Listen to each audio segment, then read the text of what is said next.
Before we begin this podcast, please be advised that the following episode contains language that some listeners may find offensive and inappropriate. The opinions expressed by the host and guests are their own and do not reflect the views of the podcast producers. Listener discretion is advised. Welcome back to the tale of Damion Delgado. Last time, Damion was eventually caught by the police. A product of his own undoing, Damion left a trail that the St. Peter's Police Department easily traced back to him. By the time police swooped in to arrest their killer, however, his home was empty. Damion had been admitted to the hospital a day earlier after attempting suicide. The aftermath of the crime had clearly spun Damion into a dark mental space. This was only to get worse as Damion was about to learn he was responsible for 2 deaths, Amethyst Killian's and her unborn child. We'll hear about that on this episode of Voices of a Killer. What did you plead guilty to? I pled guilty to 1 count of first-degree murder, life without parole, 1 count of second-degree murder, ran concurrent, and 1 count of armed action with 15 years after the life without parole. Wow. So I was trying to, well, as soon as you said first-degree murder, I'm trying to think, isn't that mean planned out? So did they think that you brought the knife? I'm not sure. I never really heard much of anything from the prosecutor. Most of the information I learned actually came from the psychiatrist that I talked to, which was actually an idea of the public defender. I had wanted to plead guilty within the first 90 days of me being in county, but I ended up spending 20 months there. Well, the thing is like, I think you're doing the right thing by wanting to plead guilty. I just wonder if it's first degree because, you know, unless they're thinking that you're lying about the knife, because you actually lawyered up in the video. You lawyered up. So did you tell your attorney like, hey, I didn't have the knife, she did, or I mean, it just doesn't seem like first degree is what I'm getting at. I don't believe it was first degree. I never intended to do things that I did. Yeah. If I could take it back, I really would. Well, I mean, unless and it's very possible you're lying about everything. I mean, that happens. But if everything you're saying is completely accurate, then it just, and again, I'm not an attorney, but it just doesn't seem like first degree. I thought first degree is where I'm going to show up here with this knife, and when I get here, this is what I'm going to do, A, B, and C, and A, B, and C is killing them. You know, I don't know. But what I was explaining from my public defender was that all they have to do is prove that there was any single moment where I could have stopped what I was doing. And now that's why I think you just educated me, because I think that does say it right there is the length of time you are having that time to reflect 20, like I just explained that. Now I feel kind of silly because that does make it seem like it is first degree now that I think about it. Yeah, that was the way it was explained to me, is that during those 20 times I could have stopped. Okay. That makes sense. What time did you find out that she's actually pregnant? When they read me off my charges after I got arrested at my arraignment, I was very confused that there was a second degree on there. And I had asked the judge why there was a second degree, and he told me that there was an unborn fetus. And that was the moment that I knew I would be pleading guilty.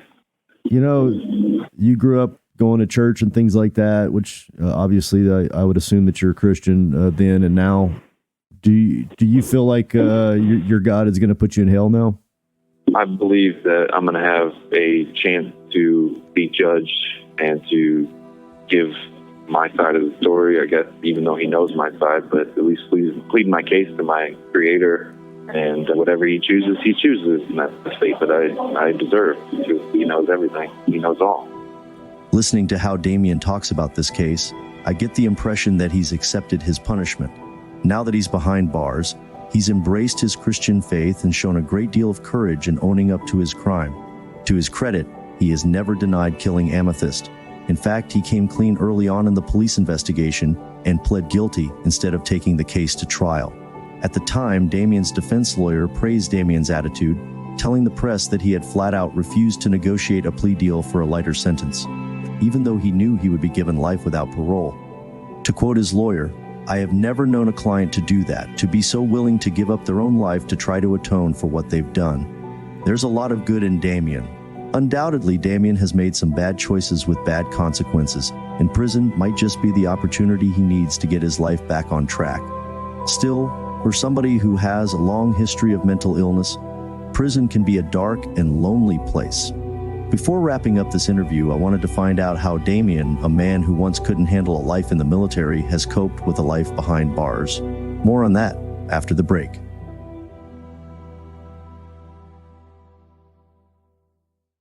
How's your time in prison since you've been in there? Well, in the beginning, I didn't really do a whole lot. I just kind of sat around. My cellie had a TV, so I watched TV, read the Bible a lot. But now I'm trying to use my time productively to, influence other people. I work in an ECU wing, which is for patients who have any kind of disabilities or disorders or anything like that. So I help them. A lot of them are in wheelchairs, so try to give them someone to talk to, and, because they don't get to see their families a lot. Do you ever get in fights in there? Yes, I've been in one fight since I've gotten to this camp with someone who actually knew Amethyst. It was over that? Yeah. What did they tell you? They approached you and said, hey, you're going to have to fight me, or they just jumped on you? They told me that I should basically pay somebody for protection. And I said, I'm not doing it. Gotcha. Yeah, you did the right thing. And I'm sure that after that's happened, you've never been asked to pay again, right? No. Yeah, so that's how that works.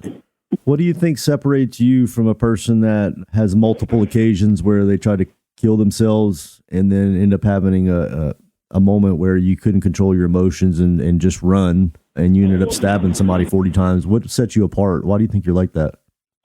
I think what sets me apart is my mom and my dad. They keep me grounded. If it wasn't for them, and if it wasn't for the slightest possibility that I would get to see my daughter again one day, I probably wouldn't be here right now. Have you tried to commit suicide in prison? I have not. Do you still think about it a lot? Not so much anymore. I try to focus more on other people and being a positive influence in their life. How do you resolve yourself to being, you're going to die in prison? You're such a young person. I really try not to think about it. I think that's probably the biggest thing that helps me, is just not thinking about spending the next 50 years here. I'm literally living in the wing that I'm going to die in. Well, the crazy thing is you already suffer from mental illness, obviously, because of what's happened. I mean, that's not normal. Now you're put into a situation where this can create more mental illness. You understand that, right? Yeah. I mean, you're going to have a hard time trying to keep a hold of reality. And I imagine, especially starting off so young. So I talk to people that are really desperate by the time they're 50, 60, want some kind of way out of there. And they have the same situation where it's life without. It's so unfortunate. Yeah, I actually have a patient in here who he's been in here for 33 years. He's got life without, and him and I have a lot in common. So I would say that it's the people that you keep around, that kind of make it what it is in here. Sure. Well, I appreciate you reaching out to me and let me ask you all these serious questions. I could tell that you're remorseful. You had some issues growing up. Obviously, I wish that you could have got help, which also prompts me to ask you, if somebody's out there in your situation where they're, having these episodes where they're committing suicide and doing things that, are illegal and could get them in trouble like you, what do they do? Find a mentor and get mental health help. Find somebody to help you. There's somebody out there that can. It took me coming to prison to find that, to realize that. Just get some help. Yeah. Well, Damion, I appreciate you reaching out to me, and hope you do your time well. Let me know if you need something, all right? Yeah, thank you so much, Toby. I appreciate what you're doing for these guys. All right, man. Take it easy. You too. All right. Bye-bye. Bye.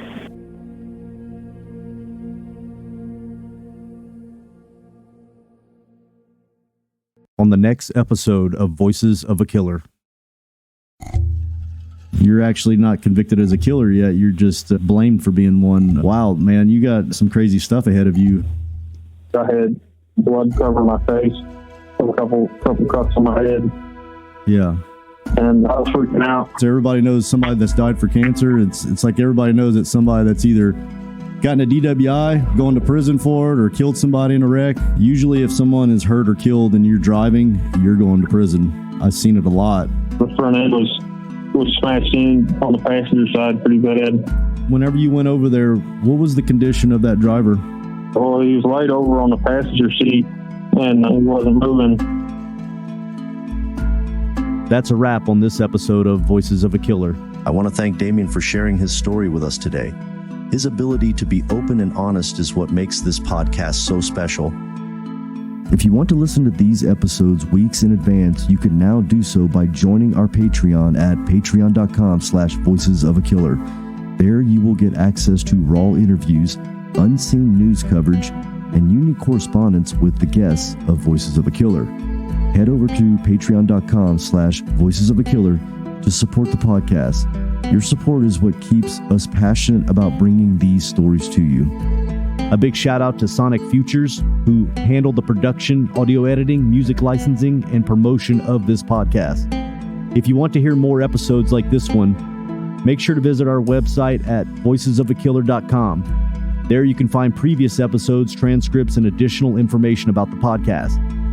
Lastly, if you enjoyed this episode, please consider leaving us a review on Spotify, Apple Podcasts, or wherever you get your podcasts.